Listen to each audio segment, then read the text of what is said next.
Olá, alunos! Olá, professores! Sejam todos muito bem-vindos a mais uma aula de Química. Eu sou a professora Cristiane Marques e agora vamos ver qual é o objeto de conhecimento dessa nossa aula. E objeto de conhecimento, aula 13, equilíbrio químico. Fatores que afetam o estado de equilíbrio químico, concentração, pressão, temperatura. E o detalhamento, fatores que afetam o estado de equilíbrio químico, concentração, pressão e temperatura. E agora vamos para a nossa aula. Bom, vou começar essa nossa aula fazendo uma analogia para a gente compreender o que é o equilíbrio, né? O que é o equilíbrio químico. Quando a gente fala, pensa em equilíbrio, a gente fala assim, pensa em equilíbrio financeiro, equilíbrio emocional, mas e na química, né? O que é o equilíbrio químico? Existe equilíbrio químico na química? Então, eu trago aqui para vocês um exemplo da garrafa de refrigerante, né? Quando a gente abre uma garrafa de refrigerante, o gás carbônico que ele estava dissolvido ali no líquido começa a escapar. Vocês já devem ter visto isso aí, né? A gente percebe que o gás carbônico escapa.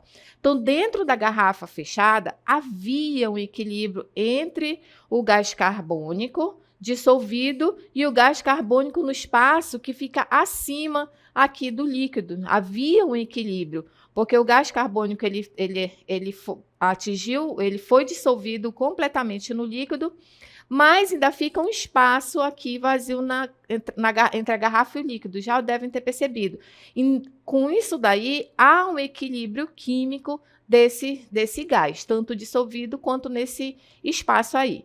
E aí, quando a gente abre a garrafa, o equilíbrio ele é perturbado, né? Então, o que acontece? O CO2 ele começa a sair rapidamente até que um novo equilíbrio seja restabelecido com o ambiente. Então, é por isso que sai aí o gás. A gente percebe aí saindo o gás carbônico, né? Até atingir novamente o equilíbrio, vai parar de sair a espuma, a bolha, né? Que a gente observa.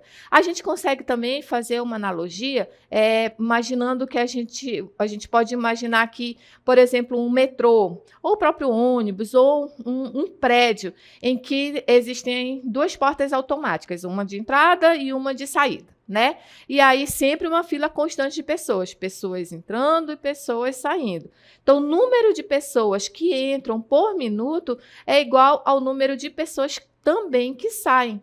Então, o que acontece aí? A quantidade de pessoas dentro, aqui no caso do metrô, dentro do prédio, não muda, porque a quantidade de pessoas que entra é a mesma a quantidade de pessoas que saem. Por quê? Porque, embora havendo aí um movimento constante, porque está acontecendo aí um movimento constante de entrada e saída, né? Então, mesmo que a gente observe aí a fila de pessoas entrando, a fila de pessoas saindo, a quantidade aqui dentro é a mesma. Se entram 10, saem 10. Então, a quantidade de pessoas dentro aqui do metrô, dentro de um prédio, é a mesma. Então, está aí fazendo um equilíbrio, né? Um equilíbrio químico, um equilíbrio dinâmico que está acontecendo. Então, só para a gente fazer uma analogia para vocês compreenderem, né? Ou seja, qualquer sistema em equilíbrio representa um estado dinâmico. Dinâmico significa isso, está o tempo todo indo e voltando, atingindo o equilíbrio. Então, nesses processos, eles estão correndo ao mesmo tempo e com a mesma velocidade. Então, aqui, quando o gás está dissolvido e quando a gente abre a garrafa, a mesma velocidade que está saindo aí o gás, né, está ocorrendo aí esse equilíbrio dinâmico, aqui das pessoas também a mesma velocidade ao mesmo tempo, tá? Mas agora, então, vamos ver o conceito real aqui do equilíbrio químico, trazendo agora diretamente para a química. Observe aqui o conceito. O equilíbrio químico é a parte da físico-química que estuda as reações reversíveis. Olhem só, as reações reversíveis e as condições para o estabelecimento desta atividade equilibrada. Qualquer sistema em equilíbrio representa um estado dinâmico no qual dois ou mais processos estão ocorrendo ao mesmo tempo e na mesma velocidade. Então, isso daí estabelece o que é o equilíbrio químico. Então, é uma atividade dinâmica que está ocorrendo aí ao mesmo tempo entre dois ou mais processos e sempre com a mesma velocidade, certo? Então, vamos verificar aqui o equilíbrio químico numa reação. Então, o equilíbrio químico ele é um fenômeno que acontece nas reações químicas que são reversíveis entre reagentes e entre os produtos. Então, vamos observar. Tudo que está antes da seta, vou colocar assim, tudo que está antes da seta é reagente e tudo que está depois da seta é produto. Quando a gente está falando de equilíbrio químico, de reação reversível, quer dizer que reagente vai se transformar em produto e produto pode se transformar em reagente. É por isso que no equilíbrio químico a gente observa essa seta de ir e voltar. Está indo e está voltando. Quer dizer que é uma reação reversível. Quando a reação ela está no sentido do reagente, do sentido do reagente para o produto, quer dizer que é uma reação direta. Tá aqui, ó. Exemplo, reagente N2 mais 3H2. Isso aqui são os reagentes. E o produto 2NH3. É uma reação direta. Aí, uma reação que ela é reversível, quer dizer que vai acontecer aqui ao mesmo tempo. Então, teríamos aí uma reação inversa também. Uma reação direta é no sentido do reagente para o produto e uma reação inversa é no sentido do produto para o reagente, como se fosse daqui para cá. Por isso que tem essa seta de indo e voltando, certo? Então, a gente identifica se a reação ela está caracterizando o equilíbrio químico por causa disso aqui, por causa da setinha que vai aparecer. Vou até apagar essa outra aqui para vocês não se confundirem. Então, sempre vai aparecer aqui essas duas setinhas de indo e voltando. Isso que é uma reação reversível, ok? Para a gente conseguir identificar. Mas existem duas condições para ocorrer o equilíbrio químico. Quais são essas duas condições para que se estabeleça o equilíbrio químico? Primeiro, que a temperatura permaneça constante. Então, a temperatura ela tem que permanecer constante para ocorrer o equilíbrio químico. A outra condição é que o sistema ele esteja fechado. Por quê? Porque se, por exemplo, tenho duas panelas aqui. Uma panela está tampada e a outra panela está aberta, está destampada. Então, nesse daqui, caracteriza um sistema aberto. O que está acontecendo? Está aqui a temperatura, né? Está recebendo o calor do fogo, mas como não está tampada, está ocorrendo a transferência de massa, ou seja, está perdendo massa aqui esse sistema. Então, não está ocorrendo equilíbrio químico. Já quando o sistema está fechado, está ocorrendo a transferência de calor, mas não está ocorrendo a transferência de massa. Então, está aqui ocorrendo a transferência de calor, mas não está havendo perda de massa. Então, isso daí caracteriza, são condições para que ocorra o equilíbrio químico. Tem que estar no sistema fechado, porque se estiver um sistema aberto, vai perder massa, aí vai sair massa do sistema. Então, são as duas condições necessárias, que a temperatura sempre permaneça constante e que o sistema esteja fechado, ok? E aí, quando o ponto de equilíbrio é atingido nas reações reversíveis, nós temos o quê? A velocidade das reações direta e inversa são iguais e a concentração constante das substâncias presentes na reação. Então, nós temos aqui uma reação que representa o equilíbrio químico. Como é que a gente percebe? Pela seta aqui, ó, do equilíbrio, indo e voltando. Esse daqui sempre vai ser o reagente e esse daqui sempre vai ser o produto. Quando está saindo no sentido do reagente para o produto, é uma reação direta. Então, é a velocidade 1. Quando está saindo do produto para o reagente é uma reação inversa, então tem uma velocidade 2. E aí, essas duas velocidades das reações direta e inversa, elas são iguais. Então, por isso que está aqui, ó, V1 é igual a V2. A velocidade é a mesma, sempre velocidades iguais. E nesse caso também, quando ocorre esse ponto de equilíbrio, a concentração vai ser constante dessas substâncias. Então, quando atingir o equilíbrio, a concentração dos reagentes vai ser igual à concentração dos produtos, certo? Então, essas são algumas características do equilíbrio químico.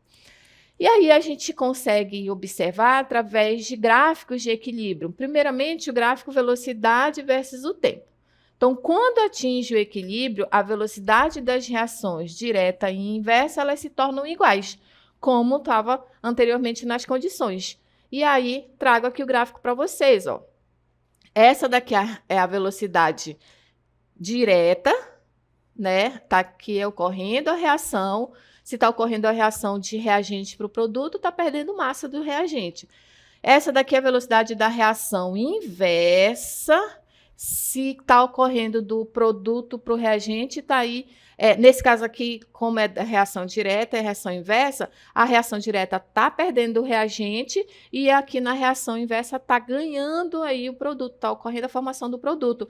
Até que depois de um determinado tempo atingiu-se aqui o equilíbrio, as velocidades são iguais, tanto da reação direta quanto da reação inversa. Correto? E aí a gente consegue ver também gráfico fazendo a relação da concentração com o tempo. Quando o equilíbrio ele é atingido, a concentração das substâncias presentes na reação ela é constante, mas não necessariamente iguais. Então, elas vão atingir o equilíbrio, mas não quer dizer que elas vão ser iguais. Elas vão apenas ser constantes, como, por exemplo, aqui. Temos aqui os reagentes e os produtos. Então, os reagentes, antes a quantidade de reagente era, digamos que 1 mol. Aí passando o tempo, foi diminuindo a concentração e, ao mesmo tempo, dos reagentes, foi aumentando a concentração dos produtos. Até que chegou num determinado intervalo de tempo, nesse caso aqui, após 40 minutos, atingiu-se o equilíbrio químico, né? Eles parou de consumir aí reagente, parou de formar produto. E agora eles estão constantes, ó, a velocidade aqui está sendo constante, a concentração, na verdade, está sendo constante, embora essas concentrações sejam de valores diferentes, mas elas estão constantes. Então, no equilíbrio, essas duas curvas, né, da concentração, elas se tornam horizontais. Então, a gente observa aí que está ocorrendo o equilíbrio químico, certo? Então, assim que fica um gráfico de concentração. E agora, nós vamos ver a constante de equilíbrio. Então, para estimar quantitativamente as concentrações das substâncias envolvidas no equilíbrio químico, é definida uma constante de equilíbrio que ela é calculada pela relação K, que é a concentração dos produtos, dividido pela concentração dos reagentes, tá? Então, o que isso quer dizer? Que para a gente calcular aí as concentrações dessas substâncias envolvidas, seja dos reagentes, seja dos produtos, a concentração da reação direta, a concentração da reação inversa, a gente calcula através de uma constante, né? Então, isso é uma fórmula que ela é feita, essa constante ela é representada pela letra K. E se for, por exemplo, constante de concentração, vai ser Kc. Se for constante de pressão, vai ser Kp. E ela consiste em fazer aí a relação da concentração dos reagentes com a concentração dos produtos. O que é essa concentração dos reagentes? Eu tenho, por exemplo, A mais B Então, vai ser feita aí, por isso que tem esse colchete. Esse colchete significa que a concentração de A, concentração de B, aí também, se for produto, né, concentração, por exemplo, produto for C mais D, vai ser a concentração de C e concentração de D. E aí, a fórmula, fazendo todo um cálculo, claro, eu já cheguei, estou deixando aqui para vocês só o resultado. Fazendo todo um cálculo, sempre vai ser assim. Constante é igual à concentração dos produtos dividido pela concentração dos reagentes. A gente vai calcular nesta nossa aula? Não, né? Mas eu trouxe para vocês compreenderem que existe aí uma constante para se calcular aí essa concentração. E ela é feita desse jeito, pegando a concentração dos reagentes e a concentração dos produtos, fazendo toda ali a reação, chegamos nessa fórmula em que K é igual à concentração dos produtos dividido pela concentração dos reagentes. Tá certo, pessoal? Então, é assim que a gente calcula a concentração dos... Tanto faz de a constante, tanto faz a constante de concentração quanto a constante de pressão. Se for de concentração, Kc. Se for de pressão, Kp. Certo? E aí, por quê? Porque a gente precisa observar essas constantes para determinar que se a reação vai ocorrer no sentido do reagente ou se ela vai ocorrer no sentido do produto. Como? Através desses cálculos. Observem aqui as previsões. A gente não vai mostrar os cálculos, mas vai aparecer assim. Observando, quando a gente analisa os valores de K, então é possível fazer previsões sobre a reação. Como? Quando K for positivo, ou seja, for maior que 1, na verdade positivo não, quando K for maior que 1, a reação ela é favorecida no sentido dos produtos. Então, se eu tenho aqui reagente, produto, certo? A reação sempre vai ter essa setinha do reagente para o produto e do produto para o reagente. Se K for maior que 1, então como é que vai ser essa setinha? A gente vai colocar para favorecer no sentido dos produtos. Então, é como se essa setinha fosse um pouco maior. Então, quer dizer que a reação ela está indo no sentido dos produtos. Agora, se K for inferior a 1, ou seja, K for menor que 1, a reação ela é favorecida no sentido dos reagentes. Então, se nós temos aqui reagente e produto, então, sentido direto, sentido inverso. Se for menor que 1, o que vai acontecer? Vai ser no sentido dos reagentes. Então, essa setinha aqui, ela vai ser maior que essa outra aqui. Vou até diminuir aqui, ó. Ela vai ser maior, porque vai favorecer a reação para o sentido do reagente, certo? Então, por isso que existe aí esse K, que é essa constante. Então, quando K for igual, né, a 1 ou for muito próximo de 1, quer dizer que aí atingiu o equilíbrio, né? Esse equilíbrio possui essas concentrações muito próximas. Então, nesse caso aí, atingiu o equilíbrio. E ao alcançar o equilíbrio químico, as concentrações de reagentes e de produtos, elas se tornam constantes. Só que dificilmente elas são iguais. Certo? Então, por isso que no cálculo da constante, esse colchete significa a concentração molar das substâncias, né? Então, o que é a concentração molar? É a de mol por litro, certo? E aí, a constante de equilíbrio, ela depende apenas da temperatura e ela pode ser expressa em termos de concentração molar, que é um cálculozinho que a gente faz, né? De acordo com o estado físico das substâncias envolvidas, correto? E agora eu trago para vocês a classificação aí dos equilíbrios químicos, né? Então, os equilíbrios químicos, eles podem ser classificados em homogêneos e heterogêneos. Quando um equilíbrio é homogêneo, é aquele equilíbrio em que todos os participantes se encontram em uma única fase. Como? Tem aqui reagentes e tem aqui os produtos. Observem, reagente gasoso, produto gasoso. Nesse outro aqui, reagente aquoso, aí produto aquoso. Quer dizer que é um equilíbrio homogêneo. Quando forem diferentes, o equilíbrio é heterogêneo, ou seja, aquele que os participantes se encontram em mais de uma fase. Por exemplo, aqui, ó, o carbono está no estado sólido e o oxigênio está no estado gasoso. Então, são fases diferentes. Por isso que é um equilíbrio heterogêneo. Tá certo, pessoal? É a classificação do equilíbrio químico, né? Então, se a gente for fazer uma questão que envolva classificação, várias reações para classificar se é homogêneo ou heterogêneo, o que que você vai fazer? Você vai olhar para o estado físico, tanto dos reagentes quanto dos produtos. Se esses estados físicos forem iguais, quer dizer que o equilíbrio é homogêneo. Se esses estados físicos forem diferentes, quer dizer que o equilíbrio é heterogêneo. E aí, agora eu trago para vocês sobre o deslocamento de equilíbrio, aqui um princípio de Le Chatelier. O que diz esse princípio de Le Chatelier?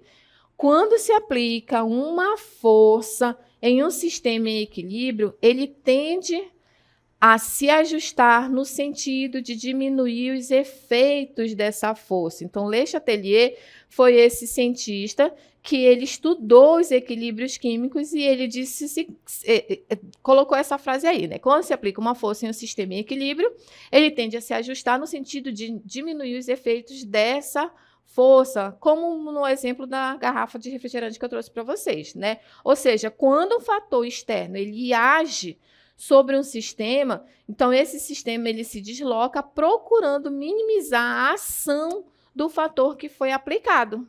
Então, é por isso que a gente observou lá na garrafa, né? Quando a gente abre a garrafa de refrigerante, a gente observa que começa a sair ali o gás. Por quê? Porque ele vai tentar, um fator externo mexeu ali com aquele equilíbrio que estava ocorrendo do gás dissolvido dentro da bebida com o gás que estava ali entre o líquido e aí a garrafa, que a gente costuma falar, né? Tem ar nesse espacinho, que é o gás também. E aí, quando a gente mexe, quer dizer que começou a sair a bebida, começou a sair o gás, né? Quer dizer que ocorreu ali um fator externo e agora o sistema ele precisa atingir o equilíbrio novamente. Então, é isso que o Le Chatelier colocou. Ou seja, o deslocamento de equilíbrio químico ele é realizado pelo próprio sistema para minimizar qualquer tipo de perturbação, para minimizar algum tipo de perturbação que fez com que saísse ali aquele equilíbrio. Então, observem aqui no exemplo. Então, aqui, ó, está em estado de equilíbrio, aí se fizer qualquer perturbação, ele vai alterar. Aí o próprio sistema, ele vai fazer com que volte ao estado de equilíbrio novamente. Foi esse o princípio de Le Chatelier. E existem 3 fatores que podem alterar o estado de equilíbrio. Vamos ver esses fatores aqui. Esses fatores são, primeiramente, a concentração, que quando aumentamos a quantidade de uma substância, seja reagente ou produto em uma reação, o equilíbrio ele se desloca para ele ser restabelecido, transformando ali essa substância. Então, observem aqui a influência da concentração. Então, ao aumentar a concentração de uma espécie em um sistema em equilíbrio, a posição do equilíbrio químico ela vai ser alterada, ou seja, ela vai ser deslocada a fim de consumir a espécie que está em excesso. Ou seja, quando aumenta aí o equilíbrio, vai se deslocar ali para consumir essa espécie. Por exemplo, aqui, ó, temos aqui uma reação, aumentou B. Se aumentou ali a concentração desse reagente, o sistema ele vai consumir o excesso de B e ele vai se deslocar para que sentido? Para o sentido dos produtos, para consumir esse excesso de B. Então, quando aumenta a concentração de um, aí ele vai tentar diminuir essa concentração que foi aumentada. E se for o inverso aqui, ó, quando alguma das espécies participantes tem a sua concentração diminuída, ou é removida do sistema, o equilíbrio é deslocado a fim de produzir mais dessa substância. Então, se, por exemplo, está aqui, ó, B, o que aconteceu? Diminuiu a concentração de B. Então, quando diminui essa quantidade desse reagente, o que que o sistema vai fazer? Ele vai responder esse equilíbrio para estabelecer a concentração, deslocando a reação no sentido de quem? Do próprio reagente, porque como diminuiu, então vai deslocar o sentido para esse lado para poder estabelecer aí o equilíbrio químico. Um outro fator é a influência da temperatura. Então, o equilíbrio ele será deslocado no sentido da reação endotérmica quando ocorrer o aumento da temperatura. Então, ou seja, o que é a reação endotérmica? É a reação que absorve calor. Se ocorrer uma diminuição da temperatura, o equilíbrio será deslocado no sentido da reação exotérmica, ou seja, a reação que libera calor. Então, aqui como exemplo, tenho aqui uma reação, a setinha azul é o sentido exotérmico e a setinha vermelha é o sentido endotérmico. Se, por exemplo, a temperatura subir, a reação endotérmica ela vai ser favorecida. Então, se aumentar a temperatura, vou colocar aqui. Então, quer dizer que vai ocorrer aí a produção do sentido endotérmico. Qual é o sentido endotérmico? Esse aqui. Então, vai aumentar a produção dos reagentes. Agora, se, por exemplo, cair a temperatura, nesse caso aqui, vai ser favorecida qual reação? A exotérmica. E qual é a reação exotérmica? É nesse sentido aqui, que está escrito aqui na setinha azul. Então, vai favorecer aí o aumento de NH3, correto? Então, essa é a influência da temperatura. E aí, para a influência da pressão, quando ocorre o aumento da pressão, favorece no sentido com menor volume, com menor quantidade em mol. E se ocorre a diminuição, vai favorecer com o volume maior. Então, se aumentar a pressão, vai favorecer o volume menor. E se diminuir, vai favorecer um volume maior. Se, por exemplo, tem aqui, o que é volume maior que eu estou falando aqui para vocês? A gente vai somar esses números que tem aqui, que é o coeficiente, né, dessas substâncias, que indica a quantidade de mols que tem aí. Então, tem 3 mols para os reagentes e 2 mols para o produto. Se a gente aumentar a pressão aqui desse sistema, então vai favorecer o deslocamento vai ser favorecido para que lado? Para o lado menor, tá aqui, para esse lado do SO3. Se a gente diminuir a pressão, vai ser favorecido para que lado? Para esse lado aqui, que tem 3 mols, vai ser para o lado maior, correto? Ou seja, vou mostrar aqui um esqueminha para vocês como é que favorece aqui essa influência da pressão. Então, se a pressão aumenta, o que acontece quando a pressão aumenta? Observem aqui, vai ocorrer uma contração de volume, e quando ocorre essa contração de volume, o que vai acontecer com a reação? O equilíbrio ele vai se deslocar para o lado que tem um menor volume. Agora, se for a diminuição da pressão, o que vai acontecer? Vai aumentar o volume, ou seja, vai ocorrer a expansão do volume. Então, o equilíbrio ele vai se deslocar para que lado? Para o lado de maior volume, que tem o maior número de mols, correto? Então, essas são as influências os fatores que vão influenciar aqui no equilíbrio químico. E aí, para a gente compreender, né, no cotidiano, eu trouxe aqui um VTzinho para vocês. Vamos ver. Então, aqui para a gente compreender melhor o equilíbrio químico, né? Então, no cotidiano, o equilíbrio ele está presente em várias situações, desde processos bioquímicos a processos industriais. Por exemplo, a nível biológico, um exemplo bastante conhecido que ocorre no nosso organismo é quando há trocas gasosas biológicas, né? Falando da parte biológica, dos alvéolos pulmonares, né? Então, corresponde aí um equilíbrio estabelecido entre a hemoglobina, que é uma proteína responsável pelo transporte do oxigênio até as células, e também entre o equilíbrio com o oxigênio molecular, que é o O2, e a oxihemoglobina, tá? Então, Se a gente está, por exemplo, numa região, a altitude do nível do mar, a pressão parcial do oxigênio na atmosfera ela é suficiente aqui para manter o equilíbrio sem que se tenha qualquer sistema de baixo teor de oxigênio no sangue. Então, aqui é o nível do mar.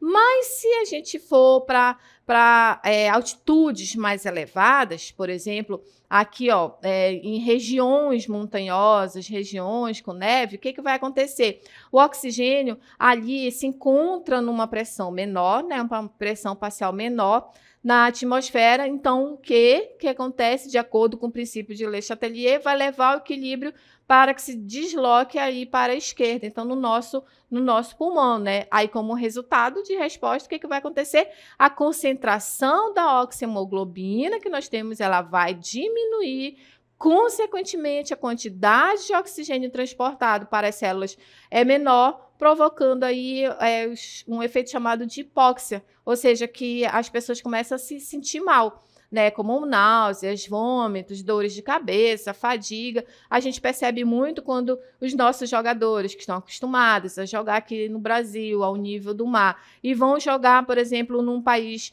de altitude elevada, com frio, por exemplo, aí no Chile, aí eles começam a passar mal, alguns começam a ter aquela sensação de desmaio, aí eles precisam colocar ali um pouco de oxigênio por causa disso, do equilíbrio químico que precisa ser restabelecido no organismo, certo? É uma resposta do nosso organismo.